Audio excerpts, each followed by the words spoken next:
ಈ ದಿನ ನಿಮಗೆಲ್ಲರಿಗೂ ಕೂಡ ಸ್ವಾಗತವನ್ನು ಬಯಸ್ತಾ ಈ ದಿನ ಸಿರಿ ಕನ್ನಡ ಪಠ್ಯಪುಸ್ತಕದಲ್ಲಿ ಇರತಕ್ಕಂತಹ ಪದ್ಯ ಭಾಗದಲ್ಲಿ 7ನೇ ಪದ್ಯಕ್ಕೆ ನಾವು ಹೋಗೋಣ. ಹಾಗಾದ್ರೆ ನಿಮಗೆ ಕೆಲವೊಂದು ಪ್ರಶ್ನೆಗಳನ್ನು ನಾನು ಕೇಳ್ತೀನಿ. ಅಲ್ಲಿ ಮುಖ್ಯವಾಗಿ ಹಾಗಾದ್ರೆ ನಮ್ಮ ಭಾರತ ದೇಶದ 2 ಶ್ರೇಷ್ಠ ಮಹಾಕಾವ್ಯಗಳು ಯಾವ್ಯಾವು? ಹಾಗಾದ್ರೆ ರಾಮಾಯಣ ಮಹಾಭಾರತ. ಯಾರು ಒಬ್ಬನೇ ಹೇಳಬೇಕು. ರಾಮಾಯಣ ಮಹಾಭಾರತ. ರಾಮಾಯಣ ಮತ್ತು ಮಹಾಭಾರತ. Very good. ರಾಮಾಯಣ ಮತ್ತು ಮಹಾಭಾರತ. ಹಾಗಾದ್ರೆ ಮಹಾಭಾರತವನ್ನು ಬರೆದ ಕವಿ ಯಾರು? ಯಾರು? ವೇದವ್ಯಾಸರು. ಯಾರು? ವೇದವ್ಯಾಸರು. ಹಾಗಾದ್ರೆ ರಾಮಾಯಣ ಅನ್ನುವಂತಹ ಮಹಾಕಾವ್ಯವನ್ನು ಬರೆದವರು ಯಾರು? ಯಾರು? ಗೊತ್ತಾಯ್ತಾ? ಹಾಗಾದ್ರೆ ಈ ಮಹಾಭಾರತದಲ್ಲಿ ಒಂದು ಘೋರ ಯುದ್ಧ ನಡೆಯಿತು. ಯಾವ ಯುದ್ಧ? ಆ ಯುದ್ಧದ ಹೆಸರೇನು? ಕುರುಕ್ಷೇತ್ರ ಯುದ್ಧ ಕೇಳಿದ್ರಲ್ವಾ? ಕೇಳಿದ್ರ? ಕೇಳಿದ್ರಿಲ್ಲ?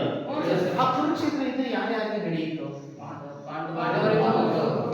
ಪಾಂಡವರಿಗೆ ಮತ್ತು ಇದರಂತ ಅವಶ್ಯಕತೆ ಇಲ್ಲ. ನೆಕ್ಸ್ಟ್ ರಾಮಾಯಣಕ್ಕೆ ಬರೋಣ. ಈ ರಾಮಾಯಣದಲ್ಲಿ ಹಾಗಾದ್ರೆ ಹೆಚ್ಚಿನದಾಗಿ ಶ್ರೀರಾಮನ ಬಗ್ಗೆ ನೀವೆಲ್ಲ ಕೇಳಿದ್ರ ಅಲ್ವಾ? ಹಾಗಾದ್ರೆ ಆ ರಾಮನ ತಂದೆ ಹೆಸರೇನು? ಯಾರು? ಆಯ್ತಾ? ರಾಮನು ಒಬ್ಬನೇ ದಶರಥನ ಮಗನಾಗಿದ್ದ. ರಾಮ, ಲಕ್ಷ್ಮಣರು ಮತ್ತು ಭರತ ಶತ್ರುಘ್ನರು. ಹಾಗಾದ್ರೆ ಆ ರಾಮನ ತಾಯಿ ಹೆಸರೇನು? ಹಾಗಾದ್ರೆ ರಾಮನ ತಾಯಿ ಹೆಸರೇನು? ತಪ್ಪು. ಯಾರಾದ್ರೂ ಒಬ್ರು ಹೇಳಿ. ರಾಮನ ತಾಯಿ ಹೆಸರೇನು?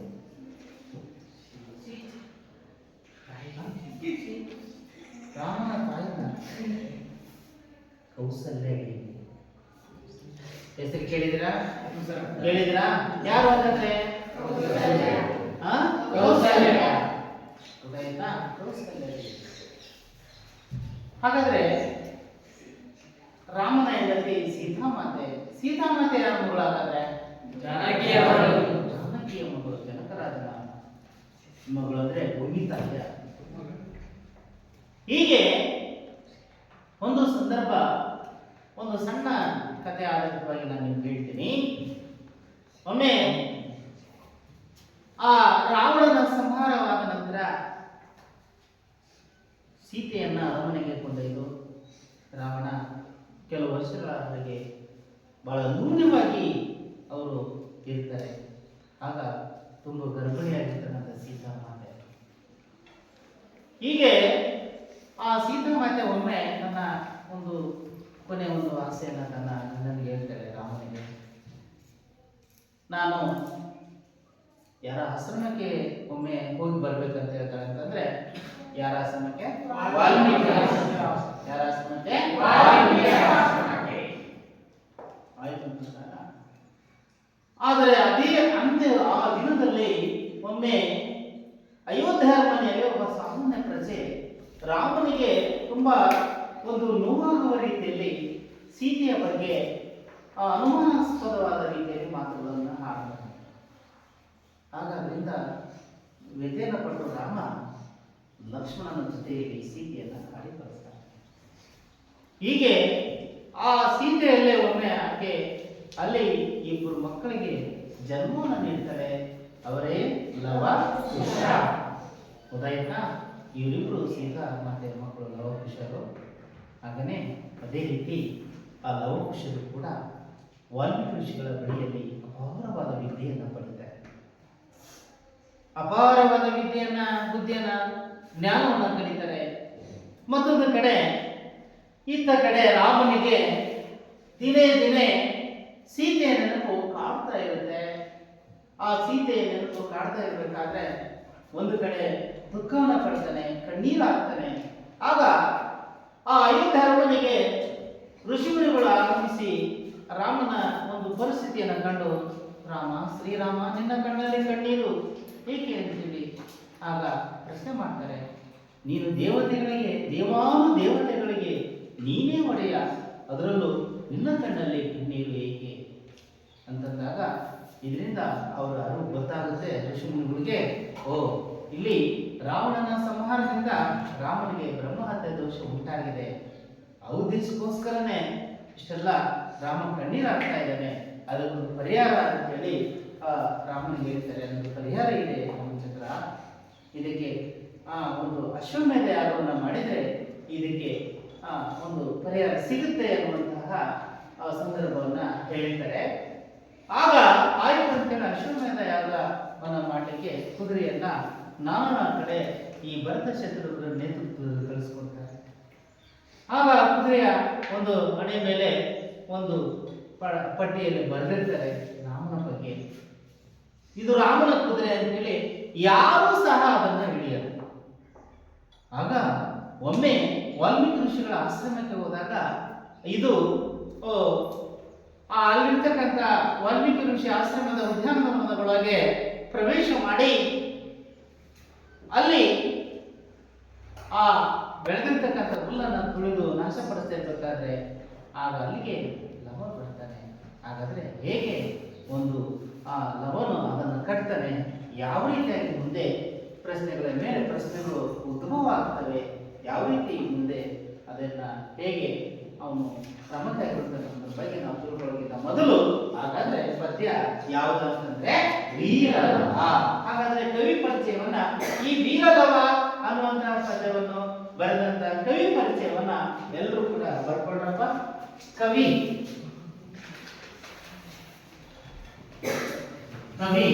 ಲಕ್ಷ್ಮೀಶ. ಹಾಗೆ ಲಕ್ಷ್ಮೀಶನ ಕಾಲಮಾನ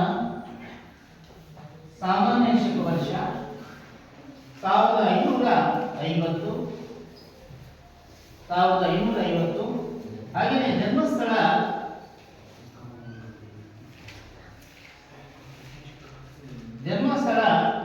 ಚಿಕ್ಕಮಗಳೂರು ಜಿಲ್ಲೆಯ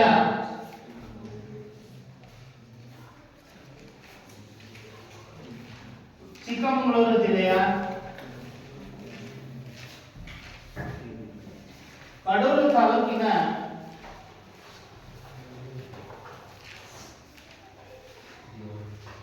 ತಾಲೂಕಿನ ದೇವನೂರು.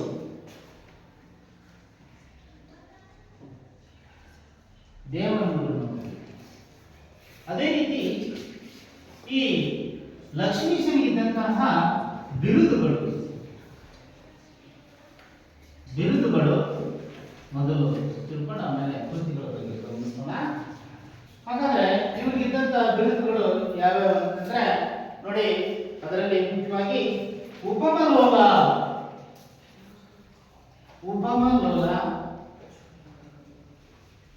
ಕರ್ನಾಟಕವಿ ಚೂಡಾವನ ಚೈತ್ರ,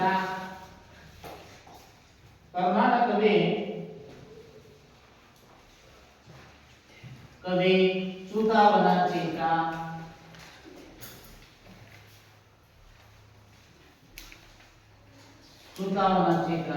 ಅಂತೇಳಿ ಬರೆದ್ರು. ಅದೇ ರೀತಿ ಇವರು ಬರೆದಂತ ಶ್ರೇಷ್ಠ ಕೃತಿ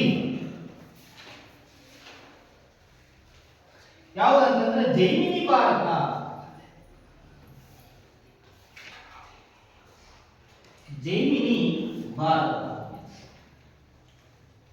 ಶ್ರೇಷ್ಠವಾದ ಕೃತಿ ಯಾವುದಂತಂದ್ರೆ ಜೈಮಿನಿ ಭಾರತ. ಹಾಗೆಯೇ ವೀರಲವ ಅನ್ನುವಂಥ ಪದ್ಯವನ್ನು ಆರಿಸಿಕೊಂಡಿರ್ತಕ್ಕಂಥ ಆಕಾರ ಗ್ರಂಥ.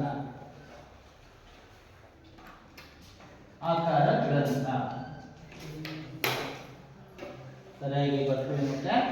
ಹಾಗಾದ್ರೆ ಈ ಪದ್ಯವನ್ನು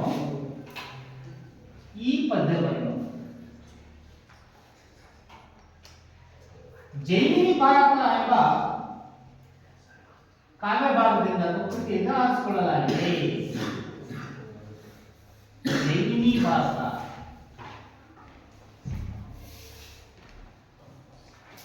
ಎಂಬ ಕಾವ್ಯ ಭಾಗದಿಂದ ಅಥವಾ ಎಂಬ ಕೃತಿಯಿಂದ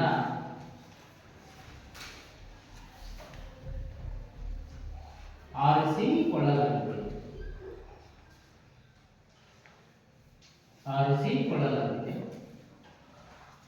ಇಷ್ಟು ಆಯ್ತಾ? ಹಾಗಾದ್ರೆ ಇದರ ಒಂದು ಪರಿಚಯವನ್ನು ತಿಳ್ಕೊಂಡು ಹೋಗೋಣ. ಪ್ರಸ್ತುತ ಪದ್ಯ ಯಾವುದು? ವೀರಲ. ವೀರಲ. ಯಾವುದು? ವೀರಲ. ಈ ಪದ್ಯವನ್ನ ಬರೆದಂತ ಕವಿ ಪರಿಚಯ ನಾವು ಗಮನಿಸೋಣ. ಹಾಗಾದ್ರೆ ಕವಿ ಯಾರು ಅಂತಂದ್ರೆ ಲಕ್ಷ್ಮೀಶ. ಹಾಗಾದ್ರೆ ಲಕ್ಷ್ಮೀಶನ ಭಾವಚಿತ್ರವನ್ನ ನೀವು ಈಗ ನಿಮ್ಮ ಒಂದು ಪುಸ್ತಕದಲ್ಲಿ, ಹಳೆ ಪುಸ್ತಕದಲ್ಲಿ ಇದೆ, ಆಯ್ತಾ? ನಾನು ತೋರಿಸ್ತೀನಿ ನಿಮಗೆ. ನೋಡಿ, ಲಕ್ಷ್ಮೀಶನ ಒಂದು ಕಾಲಮಾನ ಕ್ರಿಸ್ತಶಕ ಸಾಮಾನ್ಯ ಶಕ ವರ್ಷ 1550. ಯಾವ ಕವಿಯ ಕಾಲಮಾನ? ಲಕ್ಷ್ಮೀಶ. ಬಾಳೆ ಬದುಕಿದಂತ ಕಾಲಮಾನ ಸಾಮಾನ್ಯ ಶಕ ವರ್ಷ 1550. ಹಾಗೇನೆ ಲಕ್ಷ್ಮೀಶನ ಜನ್ಮಸ್ಥಳ ಚಿಕ್ಕಮಗಳೂರು ಜಿಲ್ಲೆಯ ಕಡೂರು ತಾಲೂಕಿನ ದೇವನೂರು. ಗೊತ್ತಾಯ್ತಾ? ನೋಡಿ, ಲಕ್ಷ್ಮೀಶನ ಜನ್ಮಸ್ಥಳ ಚಿಕ್ಕಮಗಳೂರು ಜಿಲ್ಲೆಯ ಕಡೂರು ತಾಲೂಕಿನ ದೇವನೂರಿನವರು ಅಂತೇಳಿ ನಾವು ಕೊಂಡ್ಕೋಬಹುದು. ಇನ್ನು ಅದೇ ರೀತಿ ಲಕ್ಷ್ಮೀಶನಿಗಿದ್ದಂತ ಬಿರುದುಗಳು ಯಾವಂತಂದ್ರೆ ಉಪಮಲೋಲ ಮತ್ತು ಕರ್ನಾಟಕ ಕವಿ ಚುನಾವಣಾ ಚೈತ್ರ ಅಂತೇಳಿ ಕರೀತಾರೆ. ಹಾಗೆಯೇ ಈತನಿಗಿದ್ದಂತ ಅಂದ್ರೆ ಈತನು ಬರೆದಂತ ಒಂದು ಶ್ರೇಷ್ಠ ಕೃತಿ ಯಾವಂತಂದ್ರೆ ಜೈಮಿನಿ ಭಾರತ. ಹೇಗೆ ಜೈಮಿನಿ ಭಾರತದಲ್ಲಿ ಯಾವ ರೀತಿಯಾಗಿ ಅದ್ಭುತವಾಗಿ ಬರೆದನಂತಂದ್ರೆ, ಇಲ್ಲಿ ತಂದೆ ಮಕ್ಕಳ ಯಾವುದೋ ಒಂದು ಕಾರಣದ ಮುಖಾಂತರವಾಗಿ ತಂದೆ ಮಕ್ಕಳು ಒಂದುಗೂಡ್ತಕ್ಕಂಥದ್ದು. ಉದಾಹರಣೆ, ಅರ್ಜುನನ ಬಬ್ರುವನ, ಭೀಮ ಮತ್ತು ಘಟೋತ್ಕಚ. ಭೀಮನ ಮಗ ಘಟೋತ್ಕಚ, ಆಗ ಅರ್ಜುನನ ಮಗ ಬಬ್ರುವನ. ಗೊತ್ತಾಯ್ತಾ? ಹೀಗೆ ರಾಮ ಲಕ್ಷ್ಮಣರು ಈ ರೀತಿಯಾಗಿ ಹೇಗೆ ಅವರ ಮಕ್ಕಳೊಂದಿಗೆ ಯಾವ ರೀತಿ ಯಾವುದೋ ಒಂದು ಸಂದರ್ಭದಲ್ಲಿ ಒಂದುಗೂಡ್ತಕ್ಕಂಥದ್ದು ಅನ್ನುವಂಥ ಸಂದರ್ಭವನ್ನ ಸಾಗರ ಭಾಗದಲ್ಲಿ ಈ ಒಂದು ಜೈಮಿನಿ ಭಾರತದಲ್ಲಿ ಬಹಳ ಅದ್ಭುತವಾಗಿ ಈ ಲಕ್ಷ್ಮೀಶ ಬಂದಿದ್ದಾನೆ. ಹಾಗಾಗಿ ಆತನಿಗೆ ಉಪಮಲೋಲ ಕರ್ನಾಟಕ ಕವಿ ಚುನಾವಣಾ ಚೈತ್ರ ಅಂತೇಳಿ ಕರೀತಾರೆ. ಹಾಗಾದ್ರೆ ಈ ಪದ್ಯ ನೋಡಿ, ವೀರಲವ ಅನ್ನುವಂಥ ಪದ್ಯ ಯಾವ ಷಟ್ಪದಿ ರೂಪದಲ್ಲಿದೆ ಅಂತಂದ್ರೆ ಇದು ವಾದಕ ಷಟ್ಪದಿ ರೂಪದಲ್ಲಿ ಇದೆ. ಗೊತ್ತಾಯ್ತಾ? ಕೇಳಿಸ್ಕೊಳ್ಳಿ. ಈಗ ಹಿಂದೆ ನಾವು ಪದ್ಯ ಮಾಡಿದ್ದ ಯಾವುದು? ಕೌರವೇತನ ಮುಂದೆ ನೀನು. ಈ ಪದ್ಯ ಬರೆದವರು ಯಾರು? ಕುಮಾರವ್ಯಾಸ. ಯಾರು? ಕುಮಾರವ್ಯಾಸ. ಕುಮಾರವ್ಯಾಸನು ಭಾಮಿನಿ ಷಟ್ಪದಿಯನ್ನ ಬಳಸಿಕೊಂಡು ಬಂದಿದ್ದಾನೆ. ಗೊತ್ತಾಯ್ತಾ? ಹಾಗೆಯೇ ರೂಪಕಲಂಕಾರ, ಅದಕ್ಕೆ ಅವನ ರೂಪಕಲಂಕಾರ ಚಕ್ರವರ್ತಿ ಅಂತ ಕರೀತಾರೆ. ಗೊತ್ತಾಯ್ತಾ? ನೋಡಿ, ಒಂದ್ ಕಡೆ ಇಲ್ಲಿ ಉಪಮಲೋಲ ಮತ್ತು ಕರ್ನಾಟಕ ಚುನಾವಣಾ ಚೈತ್ರ ಎನ್ನುವ ಬಿರುದನ್ನು ಪಡೆದ ಕವಿ ಯಾರು ಅಂತಂದ್ರೆ ಲಕ್ಷ್ಮೀಶ. ಹಾಗಾದ್ರೆ ವೀರಲವ ಅನ್ನುವಂಥ ಪದವನ್ನ ಯಾವ ಕೃತಿಯಿಂದ ಆರಿಸಿಕೊಂಡು ಬಂದಿದ್ದಾರೆ ಅಂತಂದ್ರೆ ಜೈಮಿನಿ ಭಾರತ. ಯಾವುದು? ಜೈಮಿನಿ ಭಾರತ. ಗೊತ್ತಾಯ್ತಾ? ಹೇಳುವ ಒಬ್ಬೊಬ್ಬರೇ ವಾಲಂಟಿಯರ್ಗೆ ಬರಬೇಕು. ಆಮೇಲೆ ನಾನು ಕೇಳ್ತಕ್ಕಂಥ ಪ್ರಶ್ನೆಗಳು ಉತ್ತರ ಹೇಳಬೇಕು. ಕವಿ ಲಕ್ಷ್ಮೀಶ, ಕಾಲ ಸಾಮಾನ್ಯ ಶಕ 1550, ಜನ್ಮಸ್ಥಳ ಚಿಕ್ಕಮಗಳೂರು ಜಿಲ್ಲೆಯ ಕಡೂರು ತಾಲೂಕಿನ ದೇವನೂರಿನವರು. ಬಿರುದುಗಳು: ಉಪಮಲೋಲ, ಕರ್ನಾಟಕ ಕವಿ ಚುನಾವಣಾ ಚೈತ್ರ. ಕರ್ನಾಟಕ ಕವಿ ಚುನಾವಣಾ ಚೈತ್ರ. ಕೃತಿ ಜೈಮಿನಿ ಭಾರತ. ಆಕಾರ ಗ್ರಂಥ. ಈ ಪದ್ಯವನ್ನು ಜೈಮಿನಿ ಭಾರತ ಎಂಬ ಕೃತಿಯಿಂದ ಆರಿಸಿಕೊಳ್ಳಲಾಗಿದೆ. ಬೇಗ ಪದ್ಯ ವೀರಲವ. ಕವಿ ಲಕ್ಷ್ಮೀಶ, ಕಾಲ ಸಾಮಾನ್ಯ ಶಕ ವರ್ಷ 1550, ಜನ್ಮಸ್ಥಳ ಚಿಕ್ಕಮಗಳೂರು ಜಿಲ್ಲೆಯ ಕಡೂರು ತಾಲೂಕಿನ ದೇವನೂರಿನವರು. ಬಿರುದುಗಳು: ಉಪಮಲೋಲ, ಕರ್ನಾಟಕ ಕವಿ ಚುನಾವಣಿ ಚೈತ್ರ. ಕೃತಿ ಜೈಮಿನಿ ಭಾರತ. ಆಕಾರ ಗ್ರಂಥ. ಈ ಪದ್ಯವನ್ನು ಜೈಮಿನಿ ಭಾರತ ಎಂಬ ಕೃತಿಯಿಂದ ಆರಿಸಿಕೊಳ್ಳಲಾಗಿದೆ. ನಂದೀಶ ಬಾರ್ಪ. ವೀರಲವ ಈ ಪದವನ್ನ ಯಾವ ಕೃತಿಯಿಂದ ಆರಿಸಿಕೊಳ್ಳಲಾಗಿದೆ ಗುರುತಿಸು. ಜೈಮಿನಿ ಭಾರತ. ಜೈಮಿನಿ ಭಾರತ ಎಂಬ ಕೃತಿಯಿಂದ ಆರಿಸಿಕೊಳ್ಳಲಾಗಿದೆ. ನೀನ್ ಬರಕೊಂಡಿದ್ದೀನ. ಲಕ್ಷ್ಮೀಶನಿಗಿದ್ದಂತ ಬಿರುದುಗಳು ಯಾವ್ಯಾವು?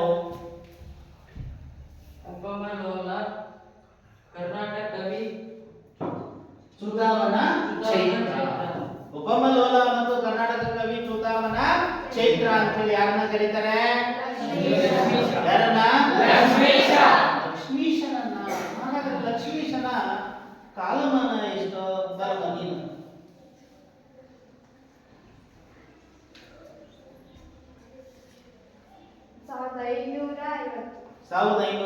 1550. ಎಷ್ಟು? 1550. ಹೀಗೆ ಈ ರೀತಿಯಾಗಿ ಈಗ ನೀವೆಲ್ಲ ತಿಳಿಸ್ಕೊಂಡ್ರೆ ಲಕ್ಷ್ಮೀಶನ ಪರಿಚಯವನ್ನ ಕವಿ ಲಕ್ಷ್ಮೀಶ ಸಾಮಾನ್ಯ ಶಕ 1550 ಹಾಗೆ ಜನ್ಮಸ್ಥಳ ಚಿಕ್ಕಮಗಳೂರು ಜಿಲ್ಲೆ ಯಾವ ತಾಲೂಕು ಹಾಗೆ ಬಿರುದುಗಳು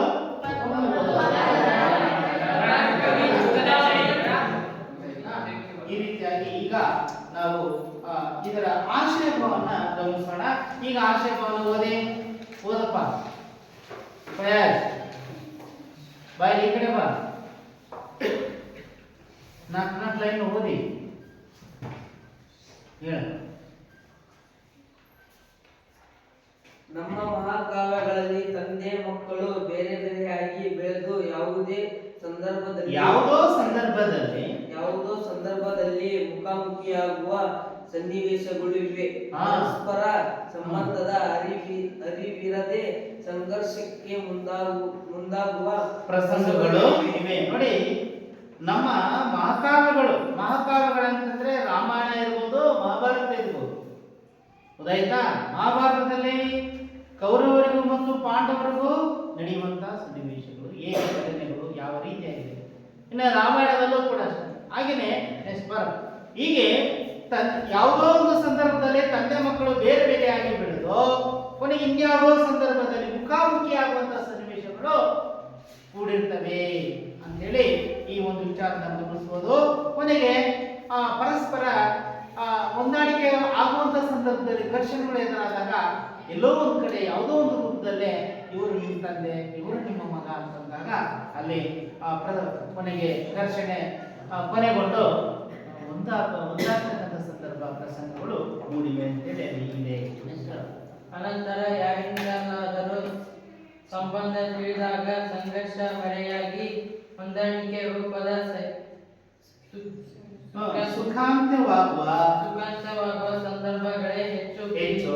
ನೋಡಿ, ಯಾರಿಂದಲಾದರೂ ಸಂಬಂಧ ತಿಳಿದಾಗ ಇವರು ನಿಮ್ಮ ತಂದೆ, ಇವರು ನಿಮ್ಮ ಮಗ ಅಂತೇಳಿ ಯಾರಿಂದಲಾದರೂ ಆ ವಿಷಯಗಳು ಗೊತ್ತಾದಾಗ ಕೊನೆಗೆ ಸಂಘರ್ಷ, ಗಲಾಟೆ, ಗಂಭೀರ ದಂತಗಳು ಏನಾಗ್ತವೆ ಆಗ ಕೊನೆಗೆ ಸುಖಾಂತವಾಗುತ್ತಾ ಎಷ್ಟೋ ಸಂದರ್ಭಗಳು ಕಾಣಿಸ್ಕೊಳ್ತವೆ ಅಂತೇಳಿ ನಾವು ತಿಳ್ಕೊಬಹುದು. ಭೀಮ ಉದಾಹರಣೆಯಾಗಿ ಭೀಮ ಘಟೋತ್ಕಚ, ಅರ್ಜುನ ಬಭ್ರುವಾಹನ, ಲವಕುಶ, ಶ್ರೀರಾಮ ಇವರ ಭೇಟಿ ಇಂತಹ ಪ್ರಸಂಗಗಳಿಗೆ ದೃಷ್ಟಾಂತಗಳು ಇವರ ಭೇಟಿ ಇಂತಹ ಪ್ರಸಂಗಗಳಿಗೆ ದೃಷ್ಟಾಂತಗಳು ನೆನಪಿಟ್ಕೊಂಡು ಹೀಗೆ ಉದಾಹರಣೆಯಾಗಿ ಈ ರೀತಿ ತಂದೆ ಮಕ್ಕಳು ಒಂದುಗೂಡ್ತಕ್ಕಂಥ ಸಂದರ್ಭಗಳು ನಮ್ಮ ಮಹಾಕಾವ್ಯಗಳಲ್ಲಿ ಮೂಡಿ ಬಂದಿವೆ. ಆ ಮಹಾಕಾವ್ಯಗಳಲ್ಲಿ ಉದಾಹರಣೆಯಾಗಿ ಕಂಡುಬರ್ತಕ್ಕಂಥ ಪ್ರಸಂಗಗಳು ಯಾವ ಅಂತಂದ್ರೆ ಭೀಮ ಘಟೋತ್ಕಚ, ಆಮೇಲೆ ಅರ್ಜುನ ಬಭ್ರುವಾಹನ, ಲವಕುಶ ಮತ್ತು ಶ್ರೀರಾಮ. ಹೀಗೆ ಇವರ ಒಂದು ಭೇಟಿ ಪ್ರಸಂಗಗಳ ಒಂದು ದೃಷ್ಟಾಂತಗಳಿಗೆ ಆಧಾರಿತವಾಗಿ ಇರುವಂತಹ ಎಷ್ಟೋ ಸಂದರ್ಭಗಳು, ಸನ್ನಿವೇಶಗಳು ಈ ಮಹಾಕಾವ್ಯಗಳಲ್ಲಿ ಮೂಡಿವೆ. ಅದೇ ರೀತಿ ನೆಕ್ಸ್ಟ್ ಓದ್ಬಾರ್ದು.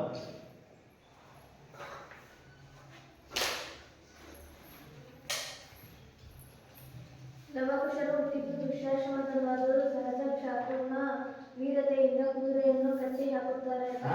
ನೋಡಿ, ಲವಕುಶರು ಹುಟ್ಟಿದ್ದು ಯಾವ ಆಶ್ರಮದಲ್ಲೇ? ಋಷಿಗಳ ಆಶ್ರಮದಲ್ಲಿ ಅಲ್ವಾ? ಹಾಗೇನೆ ಅವರಲ್ಲಿ ಸಹಜವಾಗಿ ಮೂಡಿರ್ತಕ್ಕಂಥ ಗುಣ ಯಾವುದು? ಕ್ಷತ್ರಿಯ ಗುಣ. ಗೊತ್ತಾಯ್ತಾ? ಕ್ಷತ್ರಿಯ ಗುಣ ಆಗಿದೆ. ಹೇಳ. ಕಷ್ಟ ಸವಾಲುಗಳು ಬಂದಾಗ ಚಿಕ್ಕವರು ಅಸಮರ್ಥರು ಎಂದು ಕೂಡಲೇ ದಿಟ್ಟತನದಿಂದ ಎದುರಿಸಬೇಕೆಂಬ ಸಹಜ ಸಾಹಸ ಪ್ರವೃತ್ತಿಯನ್ನು ಇಲ್ಲಿ ಕಾಣಬಹುದು. Very good. ನೋಡಿ, ವೀರತೆಯಿಂದ, ವೀರ ಸಾಹಸತನದಿಂದ ಇಲ್ಲಿ ಒಂದು ಕಡೆ ಲವನ ಕುದುರೆಯನ್ನು ಕಟ್ಟಾಡ್ತಾನೆ. ಹೇಗೆ, ಯಾವ ರೀತಿಯಾಗಿ ಅನ್ನೋದನ್ನ ನಾವು ಪದ್ಯದಲ್ಲಿ ಗಮನಿಸೋಣ. ಹಾಗೆ ಕಷ್ಟ ಸವಾಲುಗಳು ಬಂದಾಗ, ಯಾವುದೇ ಒಂದು ಸಮಸ್ಯೆಗಳು ಎದುರಾದಾಗ ಚಿಕ್ಕವರು ದೊಡ್ಡವರು ಅನ್ನದೇ ಅಸಮರ್ಥರು ಅಂತೇಳಿ ಸುಮ್ಮನೆ ಕೂರದೆ ದಿಟ್ಟತನದಿಂದ ಎದುರಿಸಬೇಕೆಂಬ ಆ ಬಾಲ್ಯ ಸಹಜತನ, ಬಾಲಕನಲ್ಲಿರ್ತಕ್ಕಂಥ ಗುಣಗಳು ಹೇಗೆ ಸಾಹಸ ಪ್ರವೃತ್ತಿಯ ಮೂಲಕ ಹೊರಹೊಮ್ಮಿದೆ ಅನ್ನುವಂತಹ ಒಬ್ಬ ಬಾಲಕ. ಆ ಬಾಲಕ ಯಾರು? ಲವ. ಯಾರು? ಲವನ ವೀರತನ ಹೇಗೆ ಇಲ್ಲಿ ವಿಸ್ತಾರಗೊಂಡಿದೆ ಅನ್ನೋದನ್ನ ನಾವು ಈ ಪದ್ಯದ ಮೂಲಕ ನಾವು ತಿಳ್ಕೊಳ್ಳೋಣ. ಈಗ ಪದ್ಯದ ಕಡೆ ಗಮನ ಕೊಡಿ, ಪದ್ಯವನ್ನ ಕೇಳಿಸ್ಕೊಡಿ. ಈಗ ಮೊದಲನೇದಾಗಿ ವೀರಲವ ಪದ್ಯ 7 ವೀರಲವ ಹಾಗೂ ಕವಿ ಲಕ್ಷ್ಮೀಶ. ಹಾಗಾದರೆ ಪ್ರವೇಶ. ಆದಿಕವಿ ವಾಲ್ಮೀಕಿ ಸಂಸ್ಕೃತ ಭಾಷೆಯಲ್ಲಿ ರಾಮಾಯಣ ಮಹಾಕಾವ್ಯವನ್ನು ರಚಿಸಿದರು. ಹಾಗಾದ್ರೆ ಕನ್ನಡದ ಆದಿಕವಿ ಯಾರು? ವಾಲ್ಮೀಕಿ ಋಷಿಗಳು. ಈ ವಾಲ್ಮೀಕಿ ಋಷಿಗಳು ಯಾವ ಭಾಷೆಯಲ್ಲಿ ರಾಮಾಯಣ ಮಹಾಕಾವ್ಯವನ್ನು ಬರೆದ್ರು? ಯಾವ ಭಾಷೆಯಲ್ಲಿ? ಸಂಸ್ಕೃತ ಭಾಷೆಯಲ್ಲಿ ರಾಮಾಯಣ ಎನ್ನುವಂತಹ ಶ್ರೇಷ್ಠ ಮಹಾಕಾವ್ಯವನ್ನ ಬರೆದು ವ್ಯಾಸರು ಮಹಾಭಾರತವನ್ನು ರಚಿಸಿದರು. ಅವರು ಸಹ ಸಂಸ್ಕೃತದಲ್ಲೇ ಈ ವ್ಯಾಸರು ಕೂಡ ಒಂದು ಶ್ರೇಷ್ಠ ಮಹಾಕಾವ್ಯವಾಗಿರ್ತಕ್ಕಂಥ ಮಹಾಭಾರತವನ್ನ ಬರೆದರು. ಈ ಎರಡೂ ಕಾವ್ಯಗಳು ತ್ರಿಮೂರ್ತಿಗಳಲ್ಲಿ ಒಬ್ಬರಾದ ವಿಷ್ಣು ದುಷ್ಟ ಶಿಕ್ಷಣಕ್ಕಾಗಿ ಶಿಷ್ಟ ರಕ್ಷಣೆಗಾಗಿ ಮಾನವ ರೂಪವನ್ನು ಧರಿಸಿ ಮಾಡಿದ ಕಾರ್ಯಗಳನ್ನ ತಿಳಿಸಿಕೊಡುತ್ತವೆ. ಹೇಗೆ, ಯಾವ ರೀತಿಯಾಗಿ ಮಾನವ ರೂಪವನ್ನು ಧರಿಸಿ ಮಾಡಿದ ಕಾರ್ಯಗಳನ್ನ ಹೇಗೆ ತಿಳಿಸಿಕೊಡುತ್ತವೆ ಅನ್ನೋದನ್ನು ನಾವು ಗಮನಿಸಬೇಕು. ಕನ್ನಡದಲ್ಲಿ ಕುಮಾರವ್ಯಾಸರು ಮಹಾಭಾರತವನ್ನು ರಚಿಸಿ ಕೃಷ್ಣ ಕಥೆಯಾಗಿಸಿದ್ದಾನೆ. ಯಾರು? ಕನ್ನಡದಲ್ಲಿ ಯಾರು? ಕುಮಾರವ್ಯಾಸರು. ಯಾವ ಕಾವ್ಯವನ್ನ ಹೇಳಿ? ಯಾವುದು? ತಿಳಿಸ್ಕೊಳ್ಳಿ. ನೋಡಿ, ಕನ್ನಡದ ಶ್ರೇಷ್ಠ ಕವಿಯಾಗಿರ್ತಕ್ಕಂಥ ಮತ್ತೊಬ್ಬ ಕುಮಾರವ್ಯಾಸರು ಸಹ ಅದೇ ಮಹಾಭಾರತವನ್ನ ಸಂಸ್ಕೃತದಲ್ಲಿರುವುದನ್ನು ಬಿಟ್ಟು ಕನ್ನಡದಲ್ಲಿ ಬರೆದು ಪಂಡಿತರು ಪಾಮರು ಮೆಚ್ಚುವ ಹಾಗೆ ಶ್ರೇಷ್ಠ ಮಹಾಕವಿ ಎನಿಸಿಕೊಂಡ್ರು ಈ ಕುಮಾರವ್ಯಾಸರು. ಹಾಗಾಗಿ ಮಹಾಭಾರತವನ್ನು ರಚಿಸಿ ಕೃಷ್ಣ ಕಥೆಯಾಗಿಸಿದ್ದಾನೆ. ಇವೆರಡೂ ಕಾವ್ಯಗಳಲ್ಲಿ ಬರುವ ಅನೇಕ ವಿಷ್ಣು ಭಕ್ತರ ಶೌರ್ಯ, ಧೈರ್ಯ, ಸಾಹಸ, ಗುಣ ಸ್ವಭಾವಗಳನ್ನ ಸೌಹೃದಯರಿಗೆ ತಿಳಿಸಿಕೊಡುವ ಆಶಯದಿಂದ ಲಕ್ಷ್ಮೀಶ ಕವಿಯು ಜೈಮಿನಿ ಭಾರತವನ್ನ ರಚಿಸಿದ್ದಾನೆ. ಹೇಗೆ, ಇವೆರಡು ಮಹಾಕಾವ್ಯಗಳಲ್ಲಿ ವಿಷ್ಣು ಭಕ್ತರ ಒಂದು ಧೈರ್ಯ, ಸಾಹಸ, ಗುಣ ಸ್ವಭಾವಗಳು ಯಾವ ರೀತಿಯಾಗಿ ಮೂಡಿ ಬರ್ತವೆ, ಹೇಗೆ ಇದನ್ನ ಸೌಹೃದಯರಿಗೆ ಮೂಡಿಸ್ತಕ್ಕಂಥದ್ದು ತಿಳಿಸ್ತಕ್ಕಂಥದ್ದು ಅನ್ನೋ ಉದ್ದೇಶದಿಂದ ಇಲ್ಲಿ ಮತ್ತೊಂದು ಕಡೆ ಕವಿ ಲಕ್ಷ್ಮೀಶನು ಜೈಮಿನಿ ಭಾರತ ಅನ್ನುವಂಥ ಕಾವ್ಯದಲ್ಲಿ ರಚಿಸಿದ್ದಾನೆ. ಹಾಗೆ ಇಲ್ಲಿ ಬರುವ ಕುಶಲವರ ಕಥೆ ಸುಲಭವೂ ಸರಳ ಸುಂದರವೂ ಆಗಿದೆ. ಶ್ರೀರಾಮನು ಕೈಗೊಂಡ ಅಶ್ವಮೇಧದ ಕುದುರೆಯನ್ನ ಬಾಲಸಹಜ ಕುತೂಹಲದಿಂದ ಲವನು ಕಟ್ಟುತ್ತಾನೆ. ಹಾಗಾದ್ರೆ ಶ್ರೀರಾಮನ ಒಂದು ಕುದುರೆಯನ್ನ ಯಾರು ಕಟ್ತಾರೆ?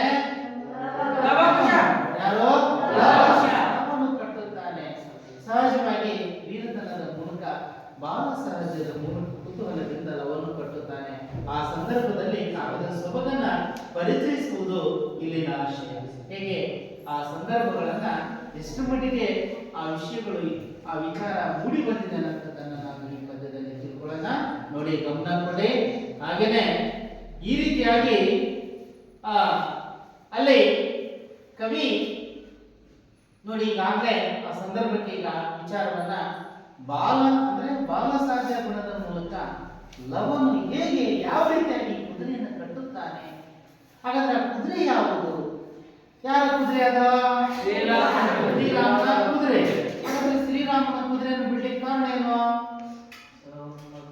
ಹೇಳಿ?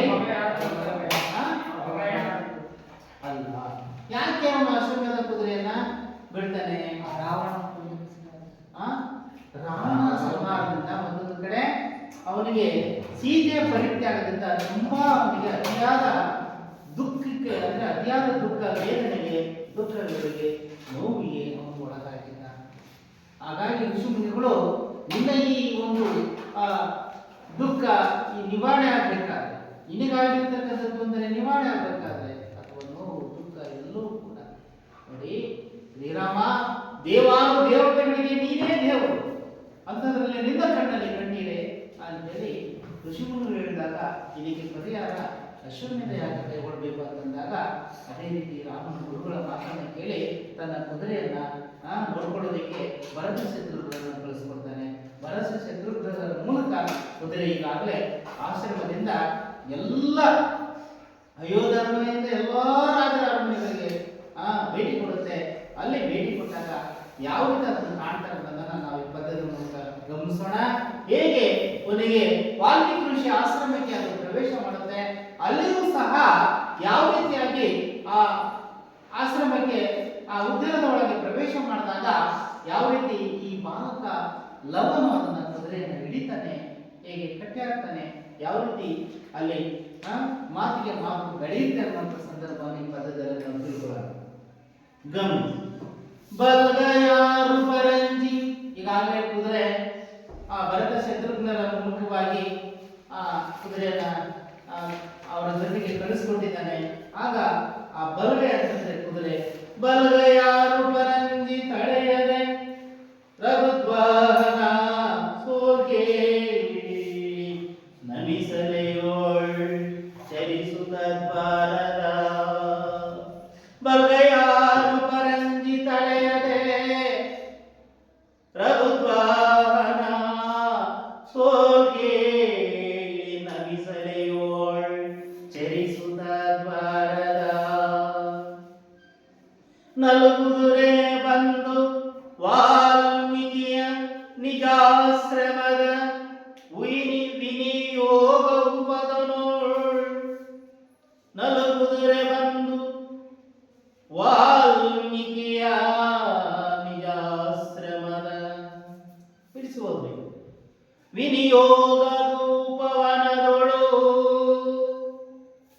ಪುಲ್ಗಳ ಪಸರು ಗಳಿಸಿ ಪೊಕ್ಕಡ ತೋಟಗ ಮಲ್ಗೆ ತನ್ನೊಡನಾಡಿಗಳ ಕೂಡಿ ಲೀಲೆಮಿಗೆ ಬೀಳ್ಕೊಂಡು ನಡೆತಂದವಂ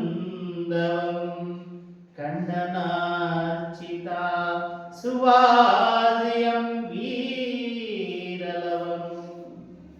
ಹೀಗೆ ಕವಿ ಬಹಳ ಅದ್ಭುತವಾದ ರೀತಿಯಲ್ಲಿ ಜೈಮಿನಿ ಭಾರತ ಅನ್ನುವಂಥ ಶ್ರೇಷ್ಠ ಕೃತಿಯಲ್ಲಿ ಈ ವೀರಲವ ಅನ್ನುವಂಥ ಸಂದರ್ಭವನ್ನು ರಾಮಾಯಣ ಕಾಲದ ಒಂದು ಭಾಗದಲ್ಲಿ ತೆಗೆದುಕೊಂಡು ಬರೆದಿರ್ತಕ್ಕಂಥ ಒಂದು ಸನ್ನಿವೇಶವನ್ನು ನಾವು ನೋಡೋಣ.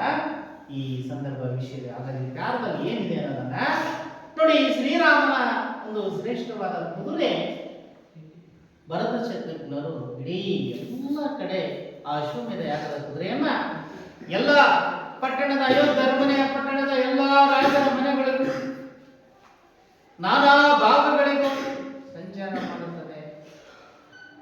ಇದು ರಾಜರ ಕುದುರೆ.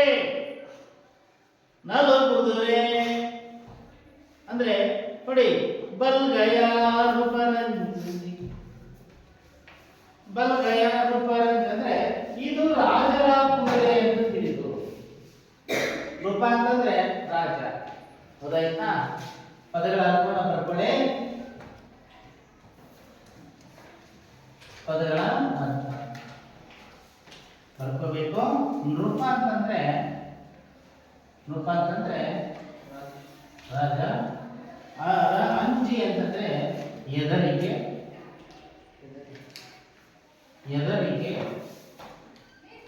ಹೌದಾಯ್ತಾ?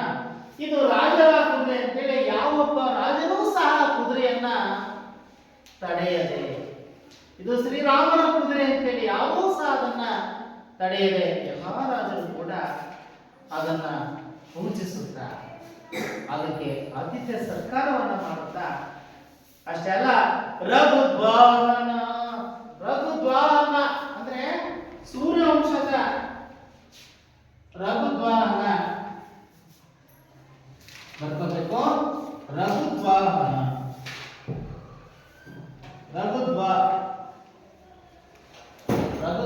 ಅಂತಂದ್ರೆ ಸೂರ್ಯವಂಶದ ಕುದುರೆ. ಸೂರ್ಯವಂಶದ ಕುದುರೆ ರಘುದ್ವಾಹನ.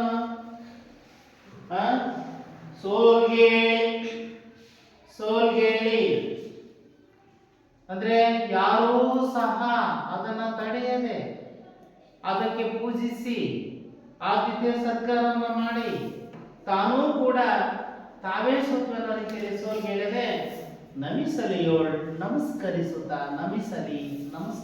ಬರ್ಕೊಳ್ಳಿ. ನಮಿಸಲಿ ಅಂತಂದ್ರೆ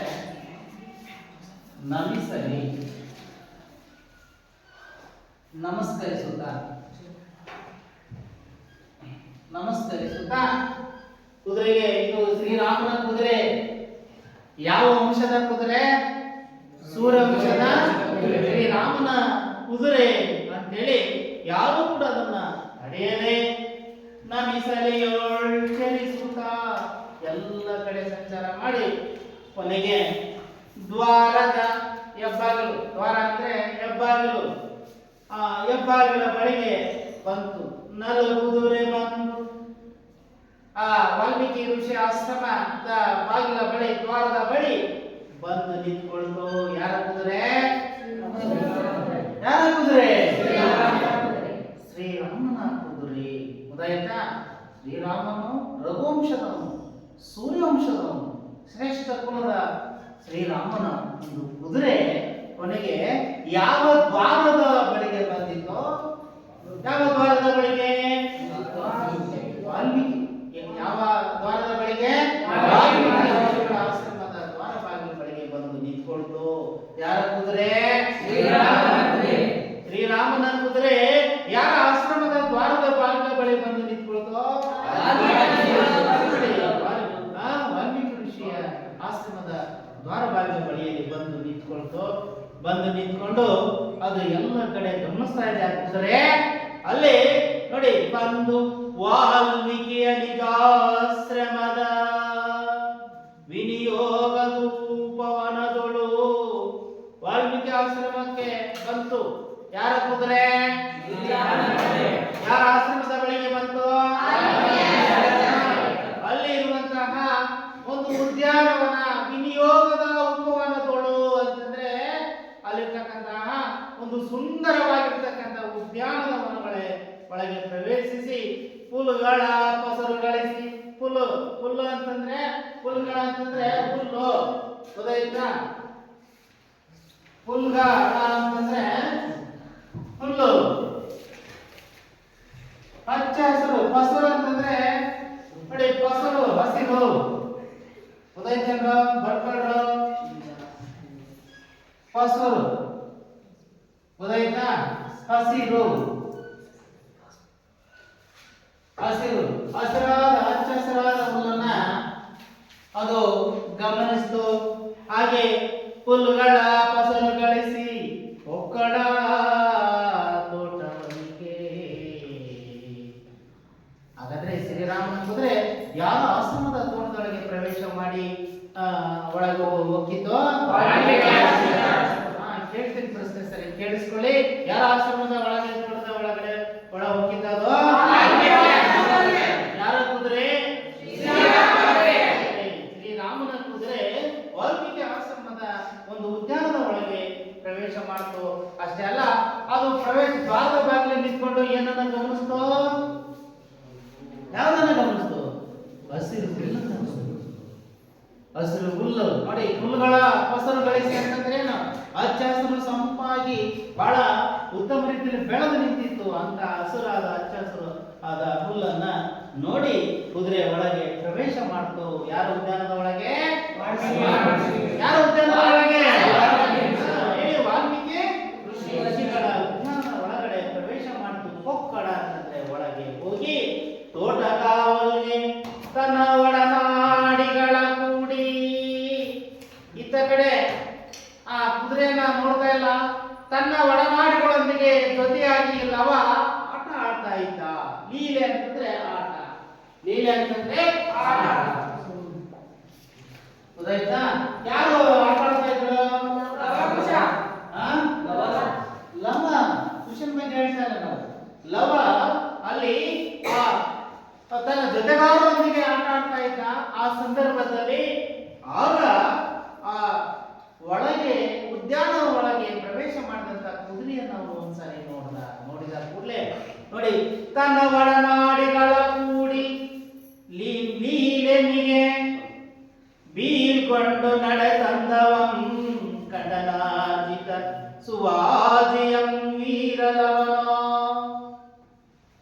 ಆಗ ನೋಡ್ತಾ ಇದ್ದಾನೆ, ಆ ಶ್ರೀರಾಮನ ಕುದುರೆ ಅಂತ ಗೊತ್ತಿಲ್ಲ ಅವನಿಗೆ. ಯಾವುದಾದ್ರು ಕುದುರೆ ಈ ಉದ್ಯಾನದ ಒಳಗೆ ಪ್ರವೇಶ ಮಾಡಿದೆ, ಆ ಕುದುರೆ ನೋಡಿದ್ರೆ ತುಂಬಾ ಸಕಲ ಪೂಜಿತಗೊಂಡು, ಎಲ್ಲಾ ರೀತಿಯ ಸಕಲ ಪೂಜಿತಗೆ ಒಳಗಾಗಿ ಅಲಂಕಾರವನ್ನು ಮಾಡಿದಂತ ಕುದುರೆ ಅರ್ಚಿತ ಅಂತಂದ್ರೆ ಪೂಜಿತಕ್ಕೆ ಒಳಗಾದಂತಹ ಒಂದು ಕುದುರೆಯನ್ನ ಗಮನಿಸಿ ಅವನು ಬಿಲ್ಲನ್ನ ಏರಿಸಿಕೊಂಡು ಆ ಲವನು ತೋಟದ ಬಳಿಗೆ ಬಂದ. ಯಾರೋ ಯಾರೋ ಗೊತ್ತಾಯ್ತಾ? ಯಾವ ಆಶ್ರಮದಲ್ಲಿ ಆಟ ಆಡ್ತಾ ಇದ್ದವನು? ವಾಲ್ಮೀಕಿ ಆಶ್ರಮದಲ್ಲಿ. ಗೊತ್ತಾಯ್ತಾ? ಹಾಗಾದ್ರೆ ಅಲ್ಲಿ ನಿಲ್ಸೋಣ. ಸುವಾದಿ ಅಂತಂದ್ರೆ ಏನು ಅರ್ಥ? ಕುದುರೆ. ಸುವಾದಿ ಅಂದ್ರೆ ಏನಪ್ಪ? ಕುದುರೆ. ಬರ್ಕೊಳ್ಳಿ. ಸುವಾದಿ ಅಂತಂದ್ರೆ ಕುದುರೆ. ಸುವಾದಿ ಅಂದ್ರೆ ಕುದುರೆ. ಗೊತ್ತಾಯ್ತಾ? ಹೀಗೆ ನಲ್ ಕುದುರೆ ಅಂದ್ರೆ ಕುದುರೆ, ಹೀಗೆ ಈ ರೀತಿಯಾಗಿರುವಂತದ್ದು. ಹಾಗಾದ್ರೆ ಈಗ ಈ ಕಾಲ ಅರ್ಥ ಆಗಿದೆ ನಿಮಗೆ? ಹಾಗಾದ್ರೆ ರಾಮನು ಯಾವ ಯಾಗವನ್ನ ಮಾಡ್ಲಿಕ್ಕೆ ಕುದುರೆಯನ್ನ ಬಿಡ್ತಾನೆ? ಯಾವ ಯಾಗವನ್ನ ಮಾಡ್ಲಿಕ್ಕೆ ಹೇಳಿದ? ಯಾವ ಯಾಗವನ್ನ ಮಾಡ್ಲಿಕ್ಕೆ? ಅಶ್ವಮೇಧ ಯಾಗವನ್ನ ಮಾಡ್ಲಿಕ್ಕೆ ಆ ಕುದುರೆಯನ್ನ ಯಾರು ಹಿಡಿತಾರೋ ಅವರೊಂದಿಗೆ ಯುದ್ಧವನ್ನ ಮಾಡಿದ್ರೆ ನಿನ್ನ ಪರಿಹಾರ, ನಿನ್ನ ಸಮಸ್ಯೆಗೆ ಪರಿಹಾರ ಸಿಗುತ್ತೆ ಅಂತ ಋಷಿಮುನಿಗಳು ಹೇಳ್ತಾರೆ. ಅದರಂತಾನೆ ಕುದುರೆಯನ್ನ ಯಾರೊಂದಿಗೆ ಕಳಿಸ್ತಾನವನು? ಭರತ ಶತ್ರುಘ್ನರೊಂದಿಗೆ. ನೀವು ಕೇಳಿಸ್ಕೊಡ್ತಾ ಇಲ್ಲ? ಗೊತ್ತಾಯ್ತಾ? ಆ ಕುದುರೆ ಇಡೀ ನಾಡಾದ್ಯಂತ ಪಟ್ಟಣದೊಳಗೆ ಪ್ರವೇಶ ಮಾಡಿ ಎಲ್ಲರ ಮನೆಗಳು ರಾಜರ ಮನೆಗೆ ಹೋಗಿ ಅದು ನೋಡಿ ಯಾರೂ ಸಹ ಕುದುರೆಯನ್ನ ಹಿಡಿಯದೆ ಇದು ರಾಮನ ಕುದುರೆ ಅಂತೇಳಿ ಎಲ್ಲರೂ ಏನ್ ಮಾಡ್ತಾರೆ? ಏನ್ ಮಾಡ್ತಾರೆ? ಅದನ್ನ ಪೂಜೆ ಮಾಡಿ ಕಳಿಸ್ಕೊಡ್ತಾರೆ. ಕೊನೆಗೆ ಅದು ಯಾರ ಆಶ್ರಮದವರೆಗೆ ಬರುತ್ತದೆ? ಆಶ್ರಮದ ದ್ವಾರ ಬಾಗಿಲಲ್ಲಿ ನಿಂತ್ಕೊಂಡು ಒಮ್ಮೆಯ ಕುದುರೆ ನೋಡುತ್ತೆ. ಅಲ್ಲಿ ಬೆಳೆದಿರ್ತಕ್ಕಂಥ ಹಚ್ಚ ಹಸಿರು ಹುಲ್ಲನ್ನ ನೋಡಿದಾಗ ಕೊನೆಗೆ ಅದು ಇದಕ್ಕಿದ್ದಾಗೆ ಯಾರ ಉದ್ಯಾನವನದೊಳಗೆ ಪ್ರವೇಶ ಮಾಡ್ತೋ?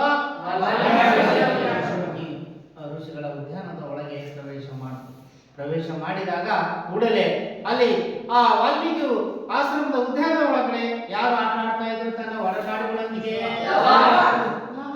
ಗೊತ್ತಾಯ್ತಾ? ಆಗ ಅವನು ಆ ಉದ್ಯಾನದ ಒಳಗಡೆ ಪ್ರವೇಶ ಮಾಡಿದಂತ ಕುದುರೆಯನ್ನ ನೋಡಿದ. ಗೊತ್ತಾಯ್ತಾ? ಕುದುರೆಯನ್ನ ನೋಡಿದ. ಹಾಗಾದ್ರೆ ಮುಂದೇನನ್ನೋದನ್ನು ನಾವು ಗಮನಿಸೋಣ. ಈಗ ಓದ್ಬಾರ್ದು. ಬನ್ನಿ ಬೇಗ ಒಬ್ಬೊಬ್ಬರೇ ಬಂದು ಓದ್ಬೇಕು ಒಂದೊಂದು ದೈನ.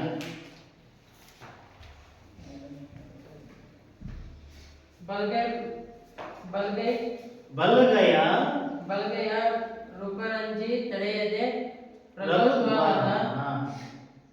ಸೋಲ್ಗೇಳಿ ನಮಿಸಳಿಯೋಳು ಚರಿಸುತ್ತ ನೆಕ್ಸ್ಟ್ ಲೈನ್. ನೆಕ್ಸ್ಟ್ ನಮ್ಮೆ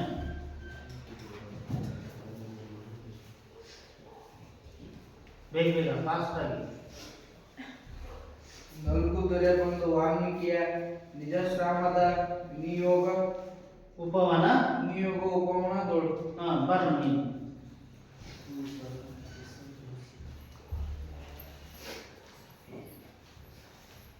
ಹುಲ್ಲುಗಳ ಕಸರಿಗಳಲ್ಲಿ ಉಕ್ಕೋಡ ತೋಟದ ಹೊಲಿಗೆ. ಉಕ್ಕೋಡ ತೋಟ ಹೊಲಿಗೆ ತಂದ. ಬರಮ್ಮ ನೀನು. ನೆಕ್ಸ್ಟ್ ಅಷ್ಟ ಬರಬೇಕು. ತನ್ನೊಡ ನಾಡಿಗಳ ಮಲ್ಗೆ ತನ್ನೊಡ ನಾಡಿಗಳ ಕೂಡಿ ಲೀಲೆಮಿಗೆ. ನೆಕ್ಸ್ಟ್ ನಿಸರ್ಗ ಬೀಳ್ಕೊಂಡು ತಡೆವ ನಡೆ ತಂದವಂ ಬೀಳ್ಕೊಡು ನಡೆ ತಂದವಂ ಖಂಡನಾರ್ಚಿತ ಶಿವಾಜಿಯಂ ವೀರಲವಂ. ಗುಡ್. ನೋಡಿ ಈಗ ಈ ಪಾಠಕ್ಕೆ ಸಂಬಂಧಪಟ್ಟ ಹಾಗೆ ಗೊತ್ತಾಯ್ತಾ? ಈ ಕಡೆ ಕೇಳಿಸ್ಕೊಳ್ಳಿ ಮತ್ತು ಉತ್ತರವನ್ನು ಹೇಳಬೇಕು. ಹಾಗಾದ್ರೆ ಈ ವೀರಲವ ಅನ್ನುವಂಥ ಪ್ರಸ್ತುತ ಈ ಪದ್ಯವನ್ನ ಯಾವ ಕೃತಿಯಿಂದ ಆರಿಸಿಕೊಳ್ಳಲಾಗಿದೆ? ಹೇಳಪ್ಪ ನೀವು. ಮತ್ತೆ ಸರಿ ಹೇಳು. ಯಾವ್ದು? ಹೇಳ ನೀನು ಕಾರ್ತಿಕ. ಜೈಮಿನಿ ಭಾರತ ಅನ್ನುವಂಥ ಕಾವ್ಯವನ್ನ ಬರೆದ ಕವಿ ಯಾರು? ಯಾರೋ? ಲಕ್ಷ್ಮೀ. ನೀನ್ ಹೇಳ. ಲಕ್ಷ್ಮೀಶನಿಗಿದ್ದಂತ ಬಿರುದುಗಳು ಯಾವ್ಯಾವ?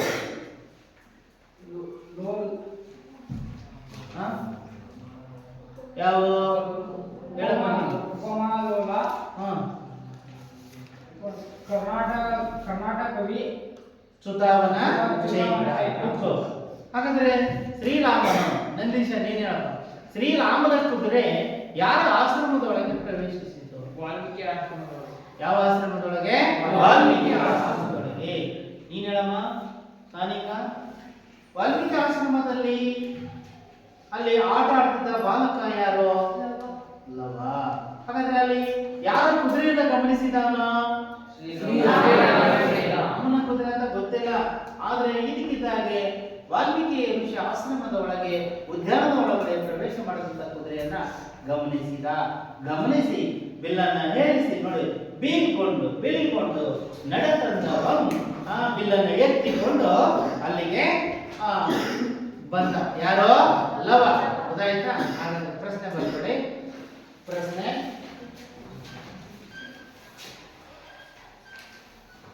ಮನೆ ಕೆಲಸ ಪ್ರಶ್ನೆ.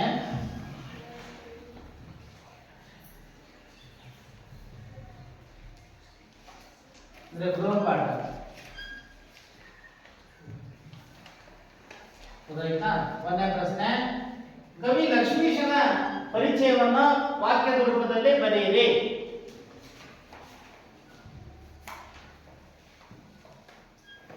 ಕವಿ ಲಕ್ಷ್ಮೀಶನ ಪರಿಚಯವನ್ನ ವಾಕ್ಯದ ರೂಪದಲ್ಲಿ ಬರೆಯಿರಿ.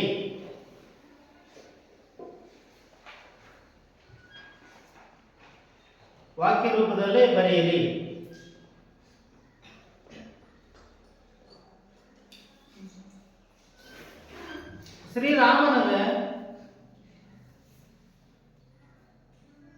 ಶ್ರೀರಾಮನಿಗೆ ಒದಗಿರುವ ದೋಷವನ್ನ ಅಂದ್ರೆ ಬ್ರಹ್ಮಹತ್ಯೆ ದೋಷವನ್ನು, ರಾಮನಿಗೆ ಒದಗಿರುವ ಬ್ರಹ್ಮಹತ್ಯೆ ದೋಷವನ್ನು ನಿವಾರಣೆಗಾಗಿ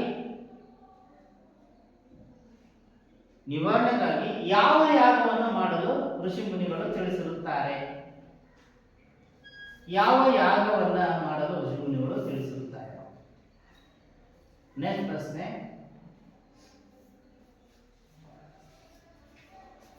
ವಾಲ್ಮೀಕಿ ಆಶ್ರಮಕ್ಕೆ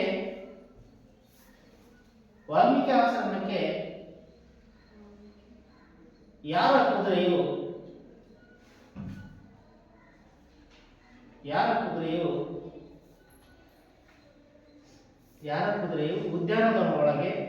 ಉದ್ಯಾನದೊಳಗೆ ಪ್ರವೇಶ ಮಾಡಿತು? ಕೃಷ್ಣ ಉದ್ಯಾನದೊಳಗೆ ಪ್ರವೇಶ ಮಾಡಿತು. ಎಲ್ರಿಗೂ ಅರ್ಥ ಆಗಿದೆಯಾ?